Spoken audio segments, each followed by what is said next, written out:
বিফল হোৱাজনেহে অনুভৱ কৰে। তেওঁ পুনৰ যেতিয়া তেওঁ আকৌ আৰম্ভ কৰে সফলতাৰ এখোজ বাটলৈ, আমি যেতিয়াই বিফল হওঁ, বাৰে বাৰে বিফল হওঁ, আমি এবছৰ নহয় 2 বছৰ 3 বছৰ এটা কামৰ কাৰণে আমি প্ৰিপাৰেশ্যন কৰি থাকোঁ, তাৰ পিছতো বিফল হওঁ। তেতিয়া বিফল হোৱাৰ পিছত যেতিয়া আমাক ওচৰ চুবুৰীয়া মানুহবিলাকে আমাক কি কৰে, আমাক ডিমোটিভেট কৰে যে নহ'ব, তোমাৰ দ্বাৰাই এইটো কাম নহ'ব। চাওক বন্ধুসকল, সেই যিবিলাক মানুহে আপোনাক এনেকৈ ডিমোটিভেট কৰিব, তেওঁলোকে বিচাৰে আপুনি তেনেকৈ থাকক, আপুনি ডিমোটিভেট হয়। তেওঁলোকে জানে কিন্তু তেওঁলোক বুদ্ধিয়, তেওঁলোকে আপোনাক ডিমোটিভেট, আপোনাক উৎসাহ কেতিয়াও নিদিয়ে। বিফল সেইজনেই হয় যিজনে একো কৰিব নোৱাৰে, যাৰ সপোন নাই, যাৰ সফলতাৰ ৰাস্তাটো ইমান সহজ নহয়। সফল হ'বলৈ কষ্ট কৰিবই লাগিব, আপুনি কিমান প্ৰিপাৰেশ্যন কৰিব। বিফল হৈছে একো নহয়, বিফল হ'বই মানুহ, বিফল হ'লেহে সফল হ'ব পাৰে। গতিকে বিফল এখোজ দুখোজ হৈ বিফল, যিমান বিফল হ'ব সিমান আপুনি অভিজ্ঞতা লাভ কৰিব সুখৰ। কষ্ট কৰিবই লাগিব, আমি সপোনবিলাক আমি সাৰ্থক কৰিবই লাগিব। সপোন সদায় ভাল ভাল দেখিব লাগে।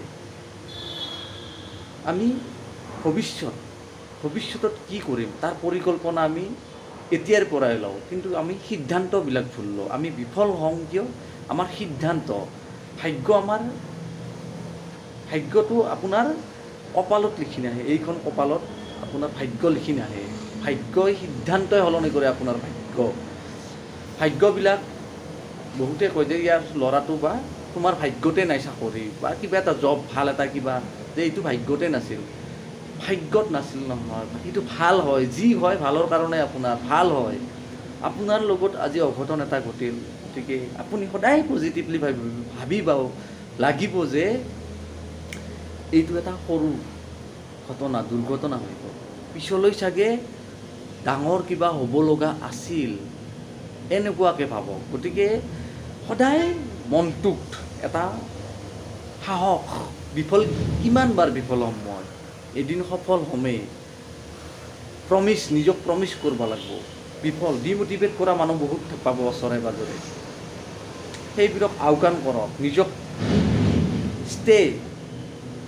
ষ্টেণ্ড কৰক। গতিকে মই হ'মেই, আজি যি কৰি আছোঁ, আপুনি যি কৰি আছে তাক লৈ আপুনি দুখ নকৰিব।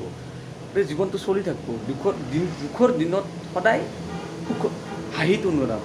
আপুনি দুখ পাই থাকক, একো নহয়, কিন্তু আপুনি জানে না আপোনাৰ ভৱিষ্যত আহি আছে ভাল।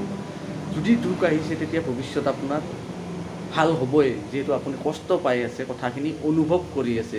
আপুনি আগতে যিটো ভুল কৰিছিল, যদি আপুনি প্ৰিপাৰেশ্যন কৰাত কিবা এটা ভুল কৰি আছিল, কিবা এটা আধৰুৱা আছিল, আপুনি ভালকৈ কৰা নাছিল প্ৰিপাৰেশ্যনবিলাক, সেইবিলাক এতিয়া আকৌ শুদ্ধ হ'ব যে এইটোৰ কাৰণে মোৰ ভুল হৈ আছে। যদি বিফল হয় তেতিয়া দোষটো ওলায়। গতিকে সদায় মই কওঁ যে everyday you will try to learn from self mistake. গতিকে নিজৰ ভুলৰ বাবে সদায় শিকিবলৈ যত্ন কৰিব লাগে। ভুল হ'বই, ভুল হয়ে, দুখ আহে জীৱনত, বিফল মানুহ হয়ে, বিফল হ'লেহে সফল হয় মানুহ। গতিকে বিফলটো ডাঙৰ কথা নহয়। সুস্থ থাকক, সবল থাকক আৰু ডিমোটিভেট নহ'ব, সদায় মটিভেশ্যন হৈ থাকক। মানুহে বেয়া ক'লেও সেই কথাখিনিক পজিটিভলি ভাবক। কেতিয়াও আপুনি ডিপ্ৰেশ্যনত নপৰিব, মানুহ হাঁহি থাকিব দিয়ক। সময় আজি আপোনাৰ লগত নাই, সময় যেতিয়া তেতিয়া আপোনাক ছাপোৰ্ট নকৰিবও পাৰে, কিন্তু এদিন কৰিব।